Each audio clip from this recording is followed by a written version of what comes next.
Tulsa King Season 3 is here, and with it comes a new villain. Jeremiah Dunn, played by the T-1000 himself, Robert Patrick. But we're not talking about him today, no siree. Well, maybe a little bit. But no, we're here to discuss a very interesting casting choice. A different rival for Dwight Manfredi by the name of Samuel L. Jackson. So what's the deal with this wild bit of casting? Let's dig into it. Okay, so first off, let's back up a bit. As of the writing of this video, we haven't actually gotten a look at Samuel L. Jackson in Tulsa King outside of a trailer, and even then, what we get there feels like a stinger for the end of the season. He walks in, sits down with Sly, and says a quick one-liner to get us pumped. That's it. Well, I bet ain't nobody seen that coming. I guess what I'm trying to say here is that it's going to take a lot of work to turn this into one of my contractually obligated 8-minute videos. But all sort of joking aside, we do have some knowledge on the subject. For one thing, we know that his name is Russell Lee Washington Jr., and he's meant to be an antagonistic force of some kind against Dwight.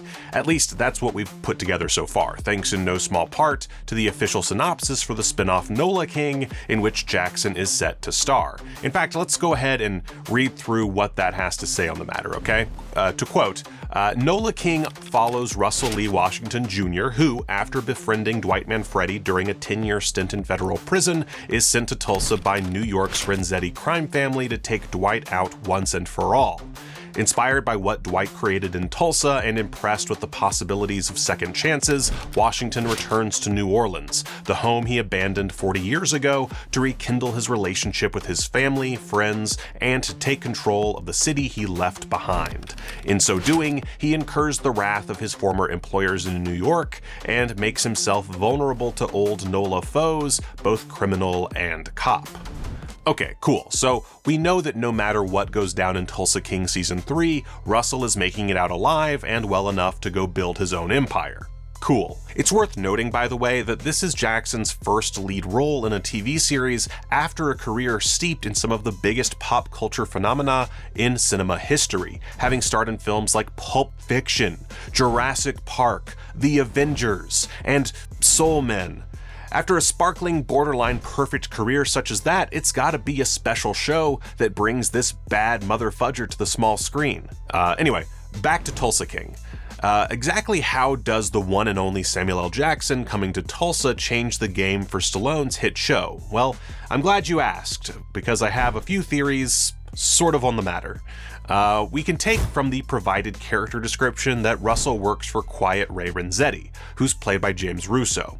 We've only seen Renzetti once so far, when Dwight visited him in Season 3's premiere episode. To paraphrase what Quiet Ray had to say, he wants to give Dwight his own territory, to run however Dwight sees fit. However, Dwight has grown proud of what he's built in Tulsa. This doesn't seem to sit right with Ray, who moves on from that more idealistic conversation to the subject of sharing, something that Dwight doesn't seem terribly interested in. This sets up quite a bit more contention between Tulsa and New York.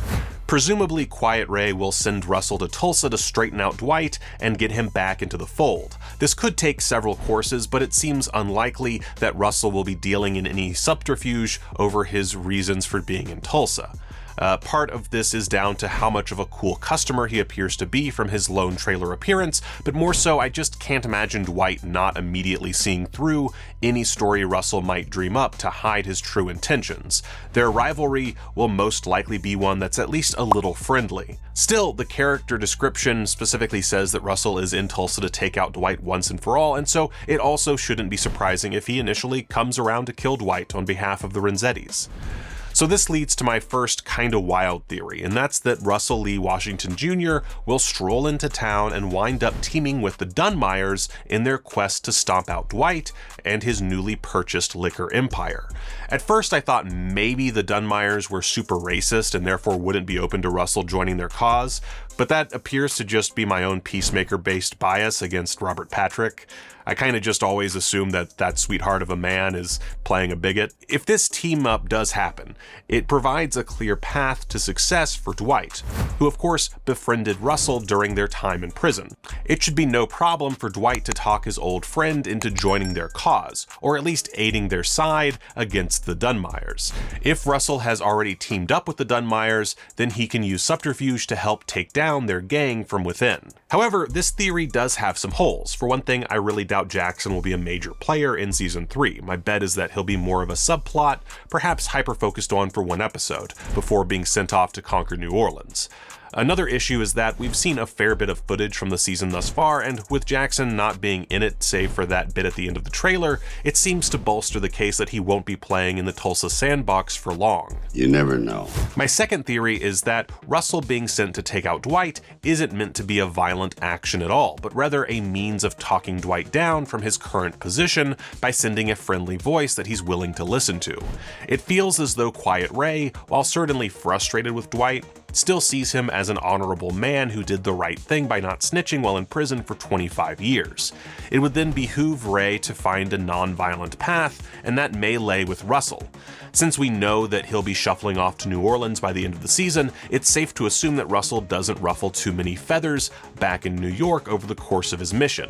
After that, of course, he'll piss them off by attempting and presumably succeeding in making a name for himself in New Orleans. Add to that, we're going to have to believe that Russell is a smart and capable guy. After all, he's not just leaving to take over Nola, he's literally headlining his own series. He's the Dwight of Nola King, and as such, we can't see him as weak or foolish. Perhaps this whole plot with Renzetti is meant to set up Dwight being won over by Russell, whose skill and reasoning will pay off and lead to Dwight acquiescing to Ray and cutting him in. Heck, we've also seen that New York finds out about the liquor business, so maybe that causes a bit of a flare-up, only for Dwight to hand over a good chunk of change to New York as a gesture of goodwill. Of course, the problem with this theory is that Dwight is a pretty tough guy to get to back down, and so it would have to be a really strong argument to get him playing nice with those he's already essentially told to take a hike. There's also the matter of Russell incurring the wrath of his New York employers. It's impossible to say whether that wrath will be a direct result of the events in Tulsa or come strictly from the taking over of New Orleans, but either way, he's going to wind up in some seriously concerning crosshairs. Although that said, we did just see Vince slinging pizzas, so maybe the New York Mafia isn't as big a threat as they'd like to be seen. Either which way, it seems like there's a solid chance that whatever happens in Tulsa, it won't result in Russell receiving a ringing endorsement from his employers. Anyway, I'm sure you guys have way better theories than I do on this one, so please leave them in the comments below. I look forward to delving through all those thrilling 100% positive comments, which will definitely not poke holes in my thinly assembled theories. Yes sirree, pumped as iron, that's me. So until next time, thank you for watching ScreenRant.